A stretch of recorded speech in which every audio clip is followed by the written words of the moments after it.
कैसे हैं आप सभी लोग। आप सभी का स्वागत है अपने YouTube channel learn with focus पर। हम लोग क्लास 12 की फिजिक्स पढ़ रहे थे, जिसमें हमारा चैप्टर चल रहा है वैद्युत आवेश तथा उसके द्वारा बनाया गया क्षेत्र या वैद्युत आवेश तथा क्षेत्र। आज हम लोग उसमें ये देखेंगे कि जो वैद्युत क्षेत्र रेखाएं हैं इनके गुण पढ़ेंगे। अभी तक कि हमने वैद्युत क्षेत्र के बारे में पढ़ा था कि वैद्युत आवेश के चारों ओर का वह क्षेत्र जहाँ तक कि हम कोई दूसरा परीक्षण आवेश लाते हैं तो वो जो बल का अनुभव करता है वो उसका वैद्युत पहले आवेश के द्वारा बनाया गया वैद्युत क्षेत्र कहलाता है। इसमें हमने देखा था कि दो आवेश होते थे, एक आपका सोर्स चार्ज होता था स्रोत आवेश और दूसरा आपका परीक्षण आवेश होता था। परीक्षण आवेश के द्वारा लगाया गया परीक्षण आवेश पर लगने वाला बल F बराबर क्यू ही होता था और सोर्स के द्वारा बनाया गया अगर आवेश के कारण लगने वाला बल हम किसी बिंदु पर निकालते थे तो F इक्वल टू हमने निकाला था 1/4πε0 इंटू Q/r²।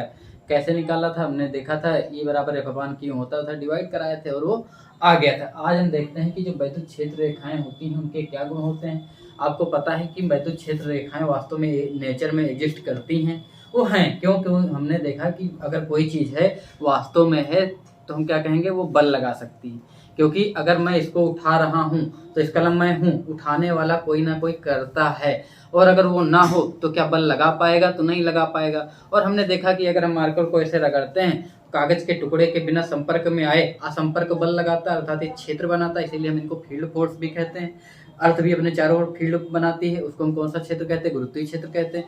तो जो आवेश अपने चारों ओर जो क्षेत्र बनाता है हम उसको कौन सा क्षेत्र कहते हैं, वैद्युत क्षेत्र कहते हैं। अर्थात वैद्युत क्षेत्र अपने चारों ओर कोई अन्य आवेश पर वो बल लगा सकता है, इसलिए इनको क्षेत्रीय बल भी कहते हैं, फील्ड फोर्स भी कहते हैं। और हम बहुत सारे नेचर में देखते हैं, जैसे हमको पता है कि हमारा जो टावर है क्योंकि आपने मोबाइल देखा होगा कि मोबाइल में कुछ ऐसे मान लीजिए आवेश होते हैं, ऊपर जो टावर होता है टावर के अंदर भी कुछ आवेश होता है। कुछ हम ऐसा सिस्टम करते हैं कि टावर के ऊपर का अगर आवेश हिले तो मोबाइल के अंदर का भी हिलता है और ये वाइब्रेट करता है, घंटी बजती है, हम उठा लेते हैं।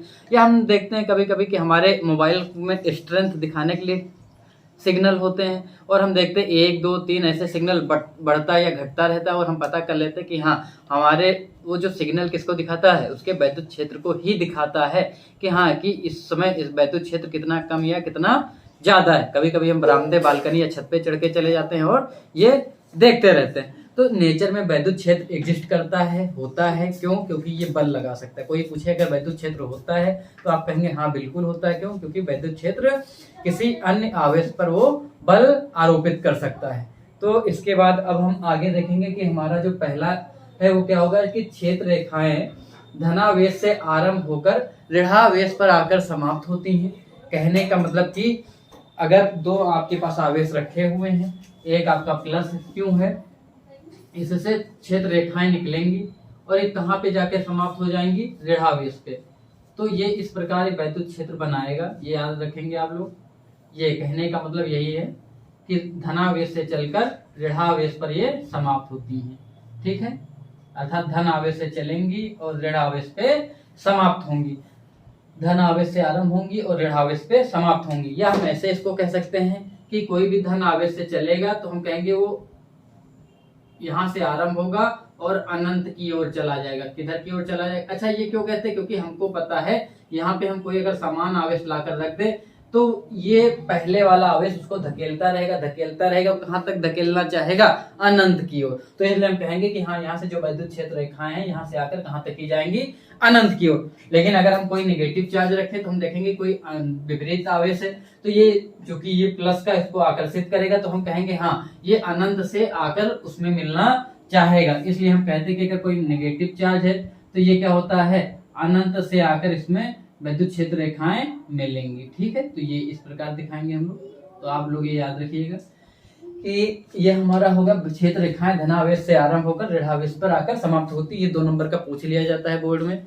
और ये मोस्ट इंपॉर्टेंट है आपके लिए कि वैद्युत क्षेत्र रेखाओं के गुण लिखिए, तो आप लोग ये बिल्कुल बताना पड़ेगा आपको।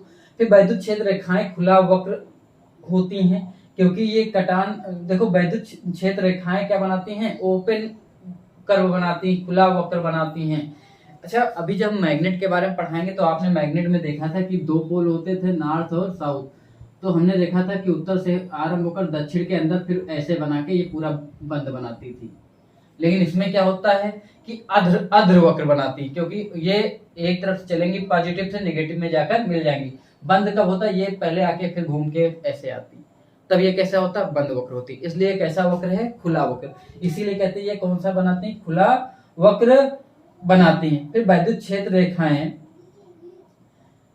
फिर इसके बाद देखिएगा अगला, वैद्युत क्षेत्र रेखाएं जहां से चलती हैं और जिस जगह पे मिलती हैं दोनों पृष्ठ के लंबवत होती है। ये चीज आपको याद करना पड़ेगा, उल्टा सीधा नहीं मिलाना है। कहने का मतलब ये जहां से चलेंगी ये भी कैसा होगा, पृष्ठ के लंबवत होगा 90 डिग्री पे। जहां पे मिलेंगी ये भी 90 डिग्री, ऐसे नहीं मिलाना है, ऐसे नहीं मिलाना है। कितने पे मिलेंगी ये, 90। ये वाला गलत होगा, कितने पे, 90 डिग्री पे। ऐसे चलेंगी तो जहां से चलेंगी वो भी 90, जहां पे मिलेंगी वो भी 90। वही कह रहा है कि वैद्युत क्षेत्र रेखाएं जहां से चलती हैं और जिस जगह पर मिलती हैं दोनों क्या होती हैं, पृष्ठ के लंबवत होती हैं। फिर वैद्युत क्षेत्र रेखाएं एक दूसरे को कदापि नहीं काटती। अच्छा, ये लाइन मैंने यहाँ पे लिख दी है, इसको याद रखिएगा। ये वाली लाइन यहाँ से हटा देना है कि कटान बिंदु पर स्पर्श रेखाएं परिणामी वैद्युत क्षेत्र को व्यक्त करेंगी जो कि असंभव है। इस लाइन को आप यहाँ पे लिख लीजिएगा। कहने का मतलब कि वैद्युत क्षेत्र रेखाएं एक दूसरे को कदापि नहीं काटती। ना काटने का कारण क्या है, तो आपका ऊपर वाला हो गया होगा तो मैं मिटाता हूँ, फिर यही समझा देते हैं कि वैद्युत क्षेत्र रेखाएं एक दूसरे को क्यों नहीं काटती हैं।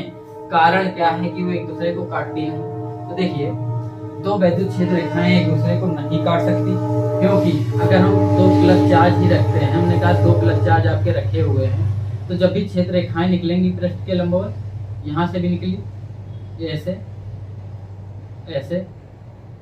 अच्छा, आपने देखा कि ये यहाँ से निकलकर ऐसे जाना चाह रही थी, फिर इनको मुड़ना क्यों पड़ा, ऐसे। मैं इनको थोड़ा ढंग से बनाता हूँ, ये आपने देखा।